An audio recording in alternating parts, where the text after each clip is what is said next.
Vamos para a tribo de Benjamim, também ligada à hierarquia de Ishim, ou seja, esses tais homens, que a escritura menciona, homens vigilantes, que são anjos, que têm esse tipo de corpo, que podem tomar forma neste mundo aqui, não nascem de mulher, podem estar aqui, né?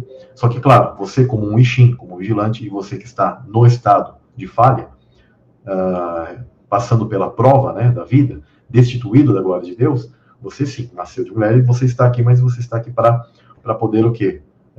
Ter a sua techuvá, seu retorno da sua origem. Né?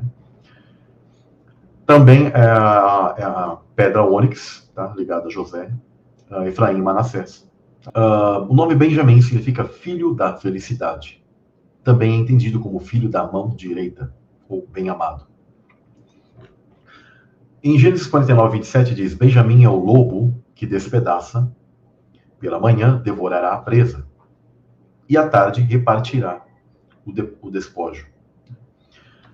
Isso aqui é interessante, depois eu vou comentar algo sobre esse verso, por que falo desse início e do final, que tem mistérios, tem aquilo que eu já compartilhei com vocês das sefirotas da Cabala, Benjamim, né? Ele fica ali como último, e depois vocês vão entender algo interessante. Em Gênesis 49, o patriarca Jacó, sentindo sua morte iminente, reúne seus filhos ao lado de sua cama para abençoá-los. Cada filho se tornou progenitor de uma das 12 tribos de Israel. Benjamim, como mais novo, recebe a bênção do pai por último. E aí ele diz isso aí que eu comentei. Benjamim é o lobo que despedaça e pela manhã devora a presa e à tarde reparte o despojo.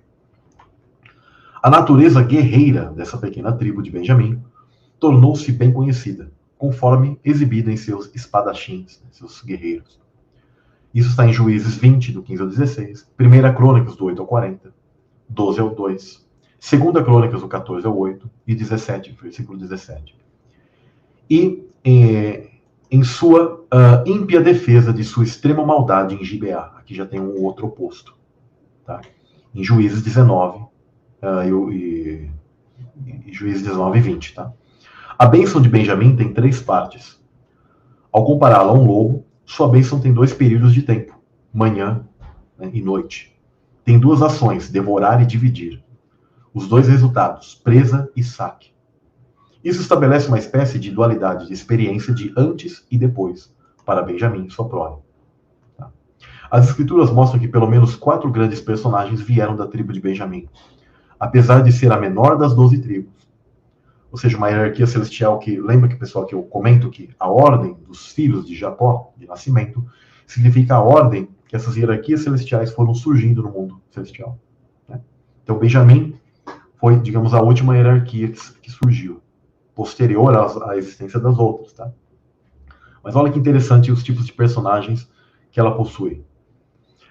Apesar de ser a menor das 12 tribos, que está em 1 Samuel 9, 21, temos aqui, primeiro, Eude, o grande guerreiro que libertou Israel de Moabe. Isso está em Juízes 3, do 12 ao 30.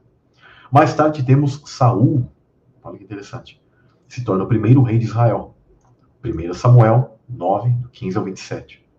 Na história judaica posterior, quando muitos judeus viviam na Pérsia, Deus usou Mardoqueu e Ester, da tribo de Benjamim, para livrar os judeus da morte. Ester 2, do verso 5 ao 7.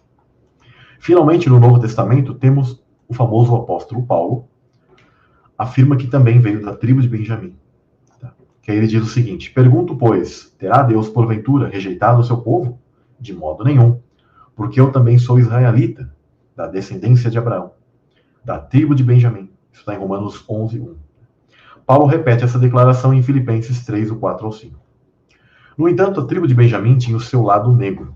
Sua natureza guerreira veio à tona não apenas em defesa de seu país, mas também na depravação dentro dele. Em Juízes 19, até o capítulo 21, Benjamim confronta outras 12 tribos de Israel em uma guerra civil. E essa guerra civil começa.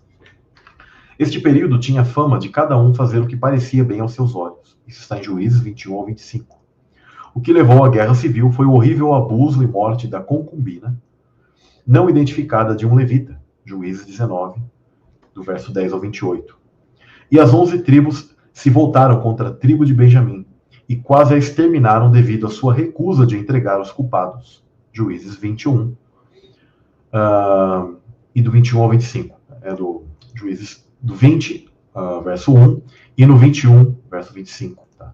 Ou seja, eles, uma má ação de um levita, eles foram coniventes com ele. E aí, nisso, as outras tribos se voltaram contra eles e houve um tipo de guerra civil. Tá? Um dia vocês podem fazer a leitura dessas passagens, tá bom?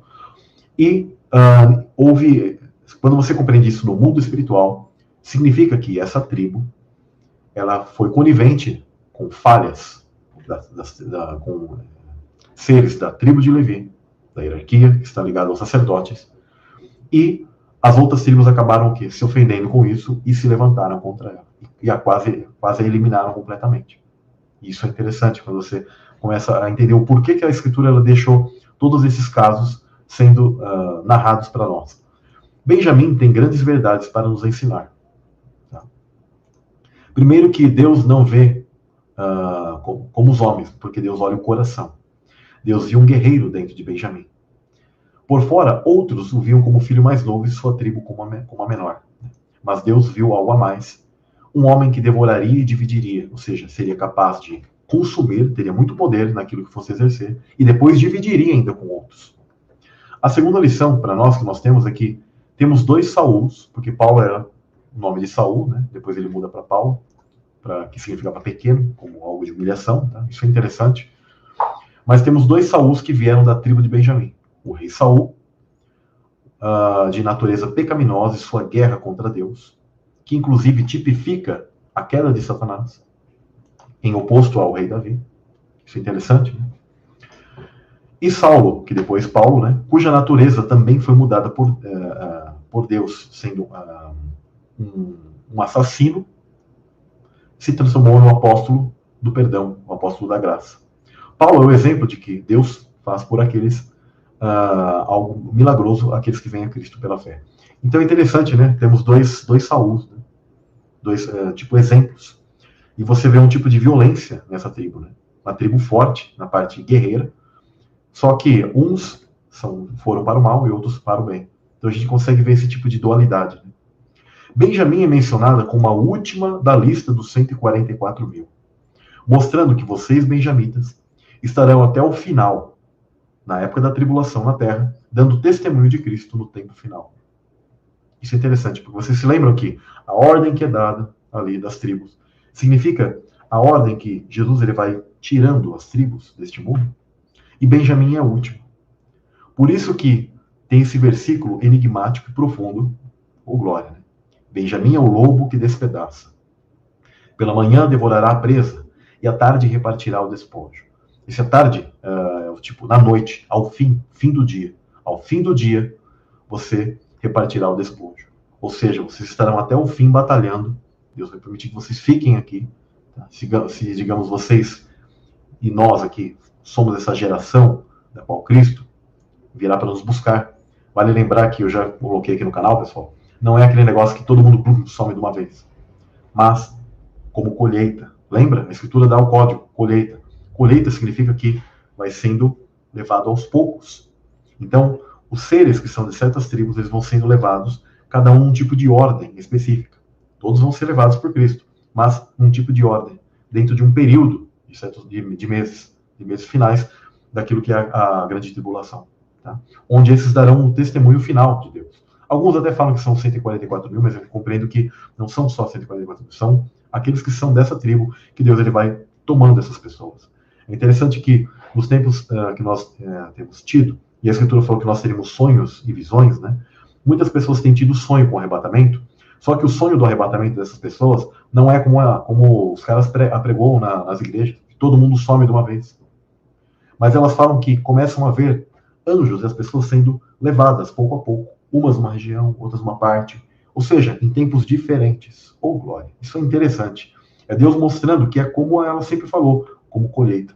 E ali, se nós temos o código bíblico da ordem dos 144 mil, ou seja, mostrando a ordem daqueles que são levados para Deus, tá? Nós percebemos que Benjamim é a que fica em último, porque ela, exatamente como a profecia aqui, como o versículo, você que é benjamita, você estará aqui lutando, você estará aqui dando testemunho para repartir os despojos, ou seja, a sua vitória até o final.